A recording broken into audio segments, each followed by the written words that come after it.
Hello and very warm welcome to this special program focused on World Liver Day.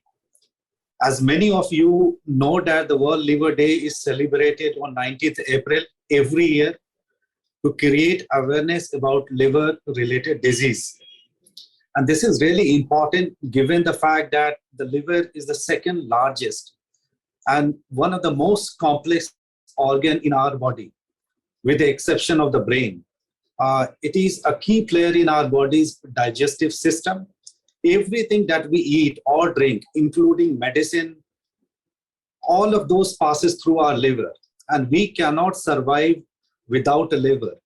It is an organ which can be easily damaged if you don't take good care of it. That is why on this special day, we have invited one of the most celebrated liver science experts in the country, Professor Anil Arora, Chairman, Institute of Liver, Gastroenterology and Pancreaticobiliary Science at Ganga Ram Hospital. Professor Arora, thank you for joining us today. And let me begin by asking you, since it's a liver day, so let me begin with a very generic question. What are the common function of liver and why it is really important for our survival? Yeah, thank you, Mr. Ujaley, for having me on your show. And I think on this auspicious day, we must give tribute and pay all tribute to the selfless organ which has been serving you ever since you were within the womb of your mom till you die. In fact, you cannot survive even for a few minutes if your liver was not functioning. It is, as you very rightly said, it is one of the second largest organ in the body, and it tends to have a myriad of functions, which include not only the digestion, as you have mentioned, but is so important in detoxifying anything and everything you eat. So any food stuff which you ingest, any drugs which you take, any medication which you consume has to necessarily go through the liver and get detoxified before it lands into the heart, and heart pumps into the whole body. So without liver, you'll not be able to digest your food.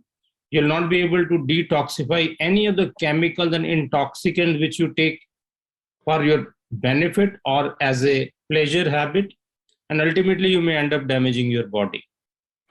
Another thing which is to remember is that this is an organ which selflessly keeps working for you even when you are not born. In fact, we should give tribute and pay tribute and be thankful to this organ, which does not require any maintenance. And still, when you were in the womb of your mom, it will keep producing blood for you.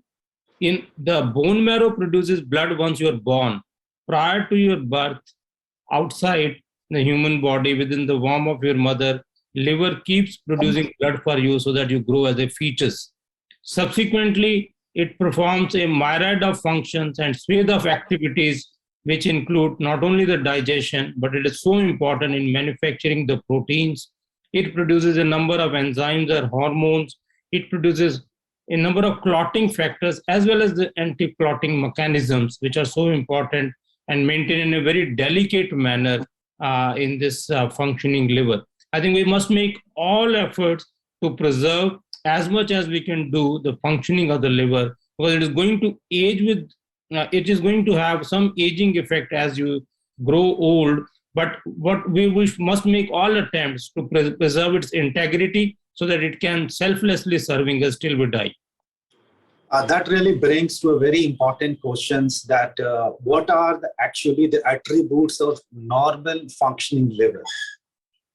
See, liver is a central organ for the metabolism of the various proteins, fats, and the carbohydrates which you tend to consume. You see, this is just like a cross section. It's like a multi-pronged railway station or a very important international hub for various flights where you land up and then have interaction. So all the incoming protein, fats, and carbohydrates, if they are needed, they'll be taken care for energy. If they are consumed in excess, they are stored as fat. So if you let me give you a very clear example. Now, on an average, a liver stores around 500 gram of glucose. And if you do not have stores for fats and proteins in the body, you will be dead after few hours. What liver does is, if you take a lot of calories, it stores in the form of something called fat, which is both in the subcutaneous tissues as well as around the organs in the body. And when you are not able to consume food, say during fasting or during protest or during adverse circumstances when you do not have food, this fat is again metabolized in the liver to produce glucose so that the body keeps functioning. So this combination of fat going into glucose and vice versa, and fat converting into proteins and vice versa, the central hub for all these activities which are so essential in maintaining the normal integrity of the human life is done by liver. So whenever liver is at fault, you will have a plethora of problems like diabetes, hypertension, dyslipidemia, and ultimately damage to the liver.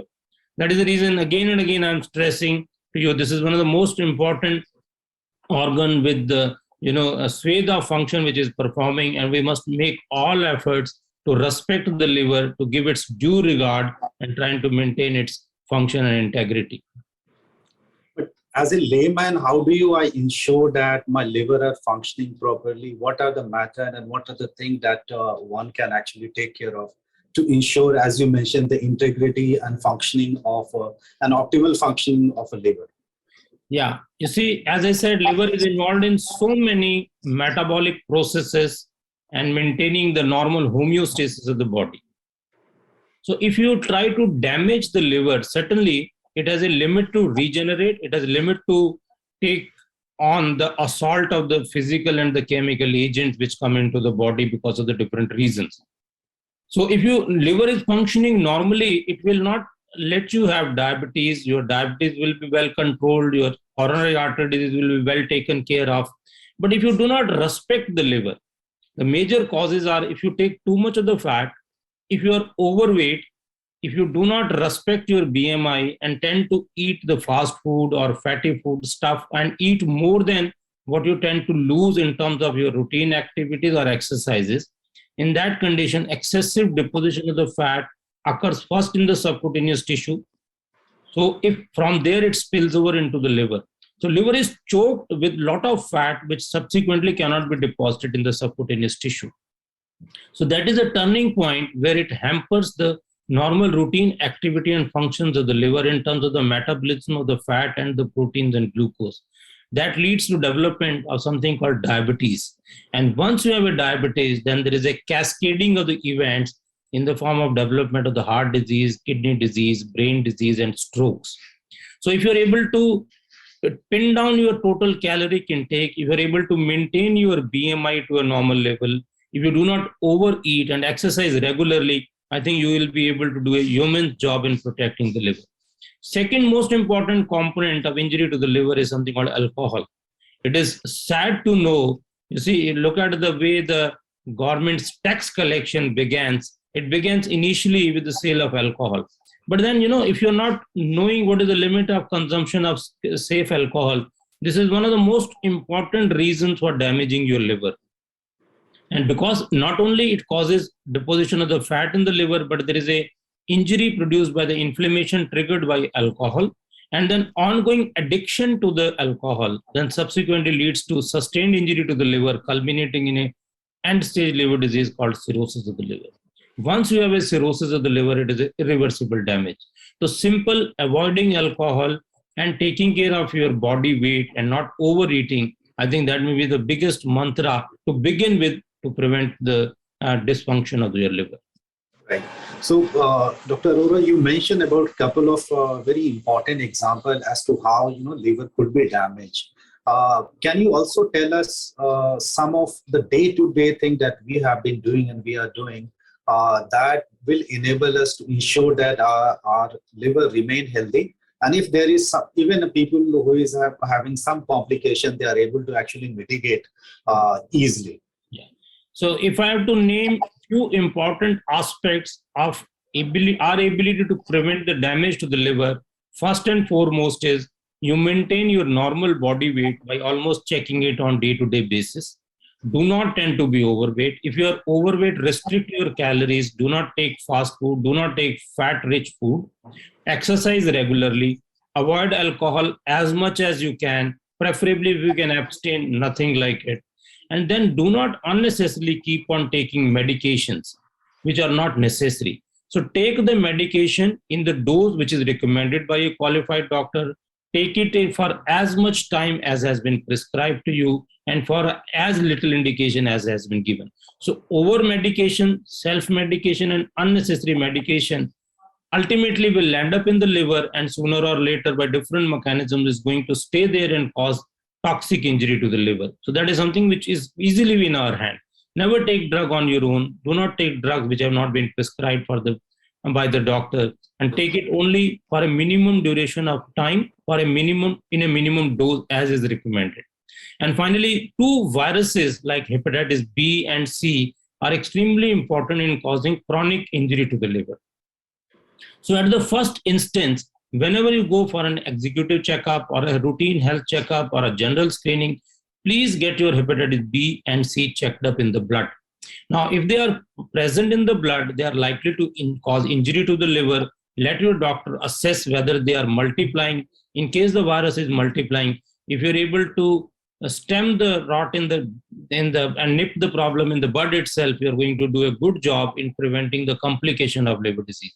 So many times we have seen patients come to us with the advanced stage of hepatitis B and C. I wish somebody down the lane during the routine checkup would have looked for these simple tests, which are very easy to do, easily available, and they are available even in the remotest part of India. So just simple screening for hepatitis B and C will prevent you from having an advanced liver disease, even to the tune of development of hepatocellular carcinoma. So if we can pick up these diseases early, we have excellent treatment available both for hepatitis B and C. Right. Dr. Arora, also I would like to understand from you, since liver is a very important part of our body, what are the common disease which you could have and that has a potential to affect our liver? And are they really preventable? What kind of action we ourselves can take to ensure that we are able to mitigate that? Yeah, that is a very relevant question, Mr. Ujaley. Most important for us to understand is there are two types of injury to the liver. That is acute, which is reversible, and then there is a chronic injury, which is going to stay with your body. In acute injury, the common causes are unnecessary consumption of the drugs, viral infection, and alcohol-related liver disease. So if you do not unnecessarily consume drugs, take vaccination for hepatitis A and B. Do not drink the water which you are not sure whether it is contaminated or whether it has been boiled or not. You may be able to avoid most of the viral-related acute injury to the liver. Binge drinking of alcohol, especially during celebration in the big parties and say in big functions, is another cause of acute injury to the liver. So avoiding heavy binge drinking of alcohol, taking vaccination for hepatitis A and B, inoculating ourselves with these vaccinations, avoiding drinking contaminated water and use the filtered water only will prevent acute injury to the liver. So far as chronic injury is concerned, I think complete abstinence from alcohol, maintaining your body weight, trying to maintain your BMI and avoiding unnecessary drugs, controlling your diabetes and hypertension and lipids certainly will do a good job in preventing the development of all serious complication of cirrhosis of the liver. And surprisingly, the first presentation of liver disease may be in the form of advanced hepatocellular or liver cancer, which is so difficult to treat. So if we can try to take care of the problem in the initial phases, we'll be able to prevent the ominous complications. As Dr. Arora, you said, since liver, it is a central pivot for the whole body, and it is something like, the motherboard that a computer has. Therefore, it is really important to ensure its integrity and normal functioning are ensured. And that could only happen if we are following some wellness pattern, if we are actually doing do's and don'ts. And a couple of times you have mentioned about the over-accessing boozing. and alcohol. And what we have been noticing that, there are lifestyle changes, especially regular boozing are happening. And also, this is one area which gives a lot of revenue to the government. And that is why what really has happened, that alcohol is even now available on the go. You can order and it could be delivered at your doorstep. So that means there is a slight change in the lifestyle as to how people take their life. Also, there is some trend change in terms of adopting a particular product or a particular item by our young people. So what is the impact of these changes on the wellness of our youth? Yeah, I think you have raised a very pertinent question. There are two aspects to it. If you look from government's point of view, I agree with you, alcohol is the biggest earner in terms of revenue. But if you see from our eyes as a hepatologist or liver specialist, I think this is a bad omen for the society. The fact that because of the COVID restriction, because of the changing work scenarios, because of the sedentary jobs, your tendency to take fast food is increasing. Your physical activity goes by default. Even if you look at big companies like Facebook and Google, after having the initial lessons from the COVID-19, part of their businesses are being just shifted to home even after the COVID is possibly slipping away. So they would think it is easy to have less space, less parking problems, and save more money in transportation. But if you look from the health point of view, I think staying at home and having no physical activity, trying to take fast food, and with easy availability of alcohol, as you very rightly said, now it is available at doorsteps, even in government of Delhi.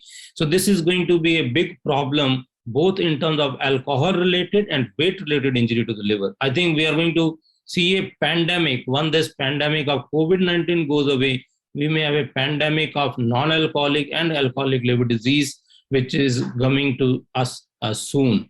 If you look at even in US, 50% of the patients admitted with liver disease are related to alcohol, and rest 50 are related to the changing lifestyle. I think we should learn from that. You raised a very important question. We should, even if the government wants to earn revenue at our own end, our health is our own. Government cannot protect our own health. We should have peep into our own consciousness and see how much are we drinking. Are we doing enough of exercise? Because if you are sick, nobody can save you. This is a totally preventable disease, irrespective of what government does. Call your own conscience and ask yourself, are you maintaining your weight? Are you controlling your diabetes well?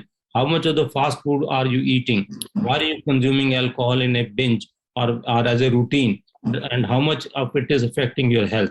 Unless you take call at your own end, you cannot depend on the government agencies or health authorities to take care of individual health. Absolutely. You are absolutely right, Dr. Arora. I completely agree with you.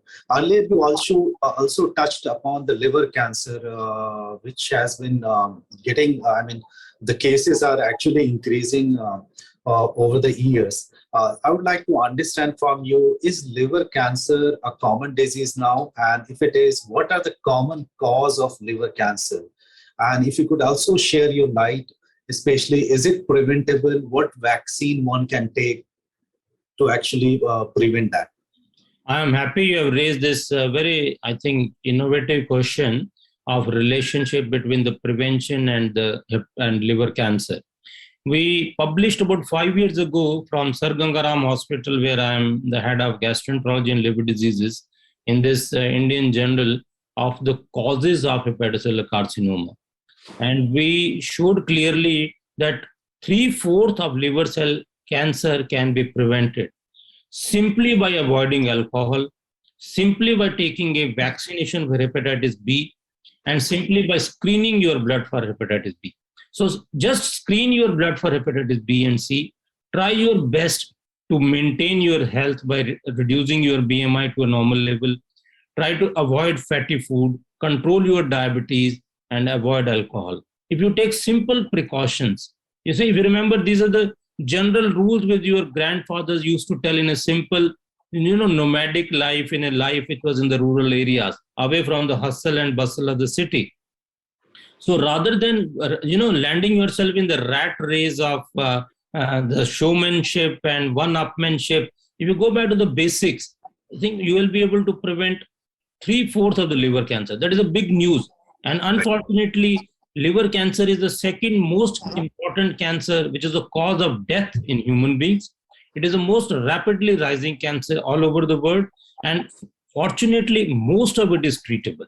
I think if from your channels and from the media and from our own efforts, if the message goes down clearly to the lay public, that if you can avoid alcohol, control your diabetes, do not be overweight, avoid fast food, and in addition to taking a vaccination for hepatitis A and B, you will be able to prevent or treat it in the early stage development of hepatocellular carcinoma. Right. Professor Arora, you spoke on a lot of issue related to liver, why it is important. We are in the fag end of this discussion. So finally, I would like to ask from you, what message would you like to give to the people who might be going through some sort of liver complication, either in the in the beginning or maybe tertiary or secondary level? If you have any message for them. I think my final message on this World Liver Day will be: liver is a selfless organ which keeps on working from you for a long period of time, ever since you were born till you are dead. Since it gives you a selfless service, you owe something to it. The least you can do is do not try to damage it with intoxicants like alcohol. Do not try to overload with fat which is not needed for it, because the more fat you deposit in the liver, more will be the choking of the liver, lesser will be the functioning of the liver. So simple avoidance of alcohol, maintaining your body weight, screening your hepatitis B and C in the blood, and taking the appropriate vaccination against hepatitis A and B, you will be able to do and pay your tribute and gratitude to the organ which is the biggest and non-complaining organ. The best part of the liver is does not give you any symptoms and keeps on suffering, innocently and silently. That may be a bad part of it, because you do not come to know of the disease till it is very late. So if you want to pay respect to this organ which has been working from you since your fetalhood to the death, so stop taking alcohol, try to maintain your weight properly, take a vaccination for hepatitis B and C, and have a regular exercise and try to maintain your body. Professor Arora, thank you so much for sharing your views and enlightening us on the importance of liver, common attributes of a healthy liver, some of the things that can cause liver function and how liver could be healed. Thank you so much once again for your time. Thank you so much.